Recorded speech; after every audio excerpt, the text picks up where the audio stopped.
आपण बघत आहात आवाज कसमादेचा।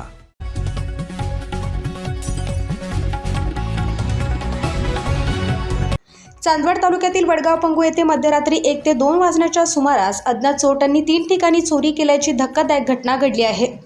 या घटनेमुळे संपूर्ण गावात भीतीचे वातावरण पसरले असून नागरिकांमध्ये प्रचंड चिंतेचे वातावरण आहे।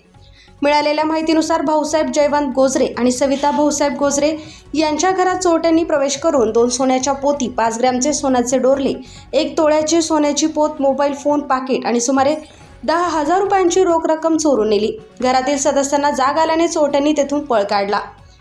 यानंतर चोरट्यांनी दत्तू भिका पगारे यांच्या घरात प्रवेश केला। तेथे त्यांच्या आई सिंधुबाई भिका पगारे यांच्या गळ्यातील सोन्याचे डोरले, पेटी आणि रोख रक्कम लंपास करण्यात आली। विरोध केल्यामुळे सिंधुबाई पगारे यांना चोरट्यांनी मारहाण केल्याची माहिती समोर आली आहे। घटनेची माहिती मिळताच चांदवड पोलीस ठाण्याचे पोलीस निरीक्षक कैलास वाघ यांनी सहकाऱ्यांसह घटनास्थळी धाव घेत तपास सुरू केला। सकाळी नाशिक येथील विशेष तपास पथक आणि श्वान पथकानेही घटनास्थळी भेट देत पुरावे गोळा करण्यात आले। या तपास पथकात सहाय्यक पोलीस निरीक्षक बन्सी कांबळे, पोलीस नाईक अमोल गांगुर्डे, कुणाल वैष्णव, शैलेश गांगुर्डे, हरीश माळी तसेच श्वान पथकातील कांतीलाल धुमसे आणि संतोष कडाळे यांचा सहभाग होता। घटनेनंतर गावातील ग्रामस्थ, पोलीस पाटील आणि नागरिकांनी घटनास्थळी मोठी गर्दी केली।